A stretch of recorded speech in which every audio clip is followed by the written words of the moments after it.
So hello guys, कैसे हो भाई साहब। तो इसी के साथ स्टार्ट करते हैं आज का नया टॉपिक जो है एडवर्स ड्रग रिएक्शंस। अब ना यार, एडवर्स ड्रग रिएक्शंस पता होने से पहले हमें ये पता होना चाहिए कि कोई भी ड्रग है ना, वो कितने इफेक्ट्स शो कर सकती है या कितने एक्शंस दे सकती है। अब तुम्हें लग रहा होगा कि कोई भी ड्रग है यार बहुत सारे एक्शंस दे सकती है, वो तो हजारों एक्शंस दे सकती है। ऐसा नहीं है। कोई भी ड्रग है ना भाई, वो दो इफेक्ट्स दे सकती है खाली। एक तो डिजायरेबल और एक अनडिजायरेबल। अब डिजायरेबल क्या होते हैं और अनडिजायरेबल क्या होते हैं, ये देख लेते हैं एक बार। देखो, डिजायरेबल इफेक्ट्स वो होते हैं जो हम चाहते हैं कि हमें ड्रग दे, और अनडिजायरेबल वो होते हैं जो हम नहीं चाहते कि ड्रग हमें दे, लेकिन फिर भी वो हमें देगी। ये समझ में आ रही है। अब इसको एग्जांपल में देख लेते हैं। मान लो हमें हेडेक है, सर में दर्द है, मान लो, सही है। अब हमने कोई गोली ले ली, हेडेक की कोई गोली ले ली। अब उसका क्या काम है? उसका काम है सर दर्द ठीक करना। अब वो सर दर्द ठीक कर देगी। हम चाहते हैं कि वो एक्शन दे, सर दर्द ठीक करे, ये वाला एक्शन दे, वो ये वाली बात हम चाहते हैं। तो ये होगा उसका डिजायरेबल इफेक्ट, क्योंकि जो हम चाहते हैं जो इफेक्ट दे ड्रग, वो आता है डिजायरेबल में। और इसके साथ वो कुछ और इफेक्ट्स भी देगी जो हम नहीं चाहते।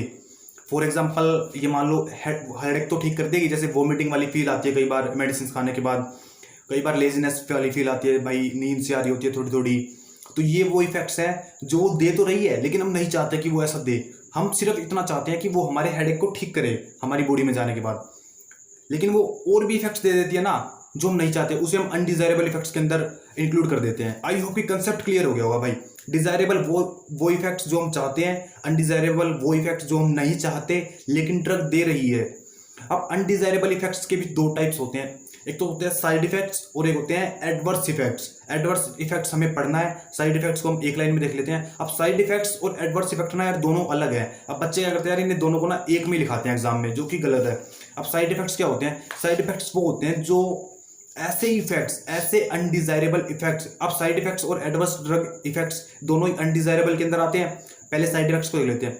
साइड इफेक्ट्स ऐसे अनडिजायरेबल इफेक्ट्स जिसकी हमें ड्रग से एक्सपेक्टेशन थी कि ड्रग ऐसा कोई इफेक्ट देगी। अब हेडेक वाला एग्जांपल ही ले लो। कोई ड्रग हमने हेडेक की ली, सही है, उसके बाद वोमिटिंग वाली फील आ रही है, नींद आ रही है, लेजीनेस आ रही है। ये तो हमें एक्सपेक्टेशन थी उससे कि हाँ भाई ऐसा हो सकता है, ये वाली ड्रग लेने के बाद ऐसा हो सकता है हमारी बॉडी के साथ, मतलब कि हमें पता था, सही है। तो ये होते हैं साइड इफेक्ट। और एडवर्स ड्रग इफेक्ट क्या होते हैं? जिसके बारे में हमें एक्सपेक्टेशन ही ना हो कोई, कि भाई ऐसा भी कर सकती है ये ड्रग, मतलब कि सरप्राइजिंग इफेक्ट होते हैं वो। Adverse effect is also called surprising effect, मतलब हमें सरप्राइज कर देते हैं यार वो एकदम से। मतलब ये मान के चलो, मान लो हमने कोई हेडेक की गोली खाई, अब उसने हेडेक तो हमारा ठीक कर दिया, लेकिन भाई लीवर के अंदर ना, लीवर के अंदर मान लो या किडनी के अंदर कहीं भी हार्ट में कोई डैमेज कर दी, कोई हल्की सी चीज या हल्का सा लीवर डैमेज कर दिया। अब हेडेक का लीवर से कोई लेना देना नहीं है, सही है, लेकिन हेडेक तो उसने ठीक कर दिया, लेकिन हमें लीवर का मान लो लीवर डैमेज कर दिया उसने, तो हमें ना यार इस बात की ना एक्सपेक्टेशन भी नहीं होगी कि हेडेक वाली जो मेडिसिन है वो लीवर को भी डैमेज कर सकती है। ये हमने कभी सोचा भी नहीं होगा, लेकिन उसने दे दिया ना ये इफेक्ट, तो ये एक सरप्राइजिंग इफेक्ट हुआ। तो उसे हम डालेंगे एडवर्स इफेक्ट में, मतलब कि वो इफेक्ट्स जिनकी हमें एक्सपेक्टेशन भी नहीं होती। अगर वो इफेक्ट्स कोई ड्रग दे दे तो वो आएंगे एडवर्स इफेक्ट्स के अंदर। और ये एडवर्स इफेक्ट फार्माकोलॉजी का बहुत इंपॉर्टेंट टॉपिक है, एग्जाम में कई बार पूछा गया है। आज हम यही डिस्कस करने वाले हैं।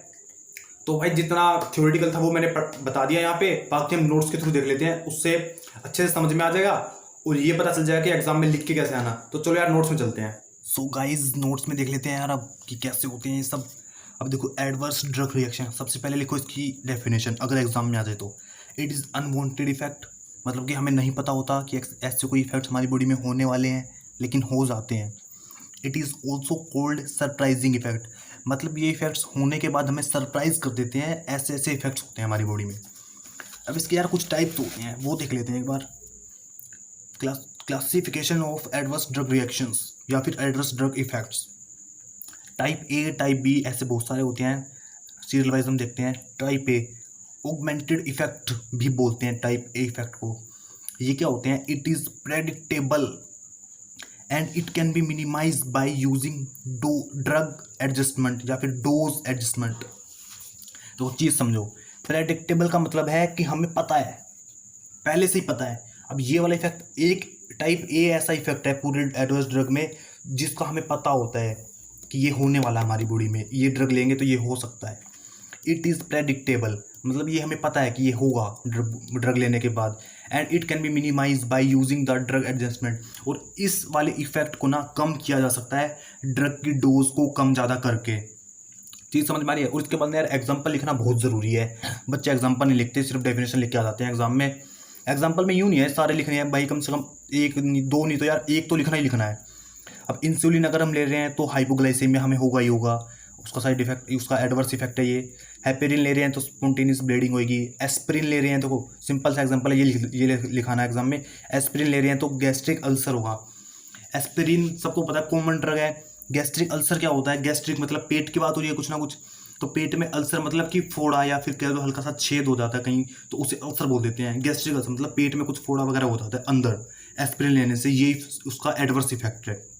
आई होप कि क्लियर हो गया होगा। अब इसके बाद चलते हैं type B. They are unpredictable, मतलब कि इनका हमें बिल्कुल नहीं पता होता कि ये होने वाले हैं या ऐसा हो भी सकता है कुछ।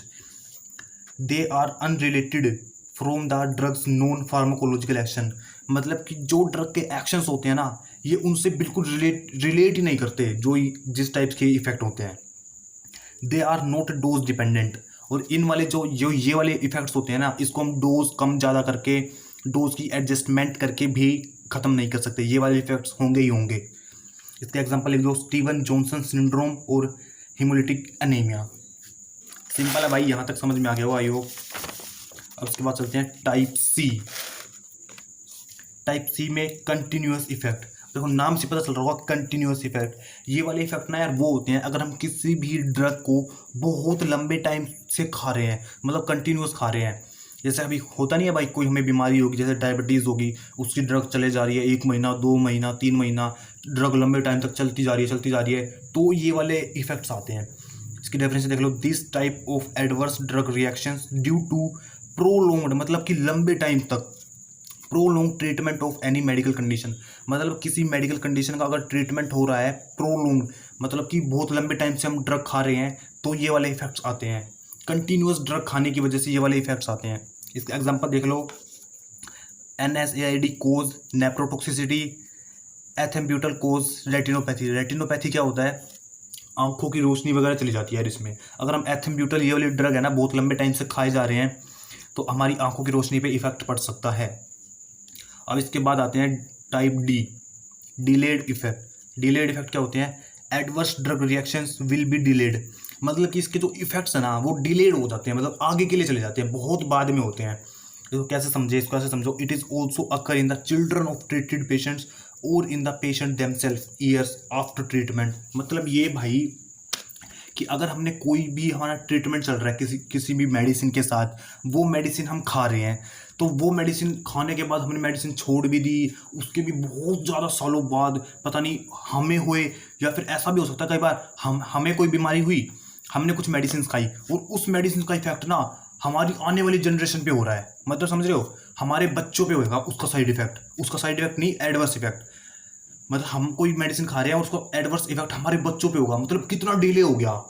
इसका नाम से पता चल रहा है कि डिले इफेक्ट है ये। तो उसमें लिखा भी हुआ है, it is also occur in the children of treated patient और इन द पेशेंट देमसेल्फ। खुद भी पेशेंट्स के अंदर हो सकता है और पेशेंट्स के चिल्ड्रन के अंदर भी आ सकता है, इतने डिले भी हो सकता है ये।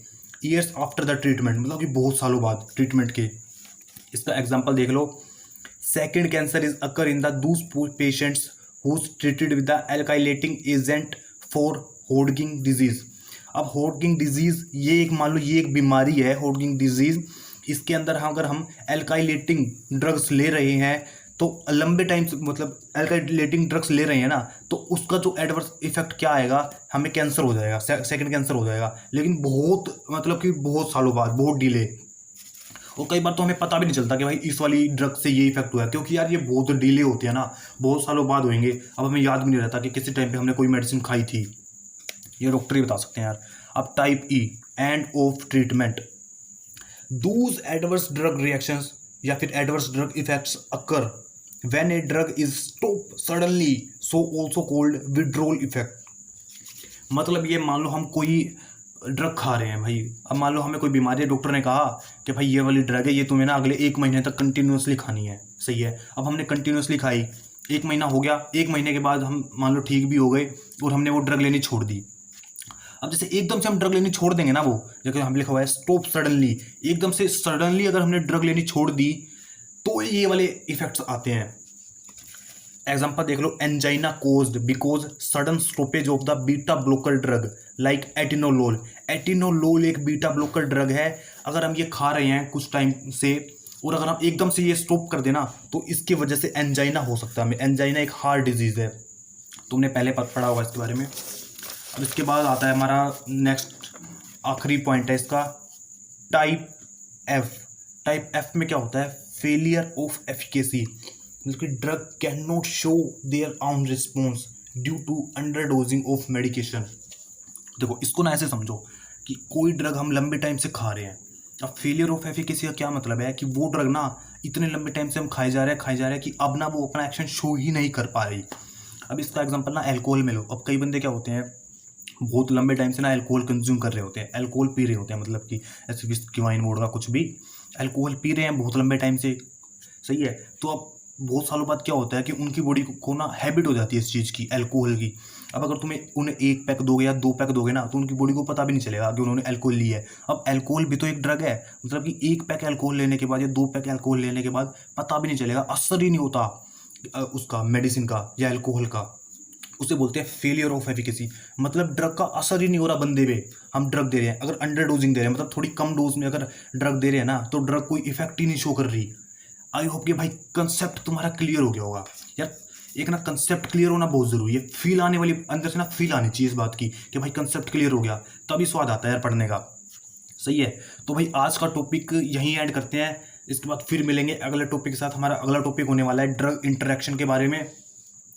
तब तक के लिए गुड बाय, टेक केयर।